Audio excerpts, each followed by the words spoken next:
সাথে আছি আমি আপনাদের প্রিয়াঙ্কা দিদি। এটা হলো স্ট্রবেরি ফল, যা বাচ্চারা খেতে খুব ভালোবাসে। স্ট্রবেরি ফলের অনেক উপকারিতা আছে। এটি হার্টের জন্য খুবই উপকারী।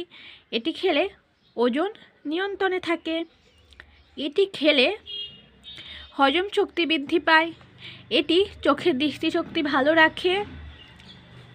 এছাড়াও এর আরও অনেক উপকারিতা রয়েছে। স্ট্রবেরি কিছুটা টক, কিছুটা মিষ্টি জাতীয় ফল, এজন্য বাচ্চারা এটি খুবই পছন্দ করে। স্ট্রবেরি দেখতে যেমন সুন্দর, খেতেও খুব সুস্বাদু। প্রত্যেক দিন অন্তত 5টি করে স্ট্রবেরি খেলে আপনি সুস্থ থাকবেন, এটা আশা করা যায়। কে কে স্ট্রবেরি ফল খেয়েছেন কমেন্ট করে জানাবেন। আমি কিন্তু স্ট্রবেরি ফল খেতে খুবই ভালোবাসি। কে কে স্ট্রবেরি ফল খেতে ভালোবাসেন কমেন্ট করে জানাবেন।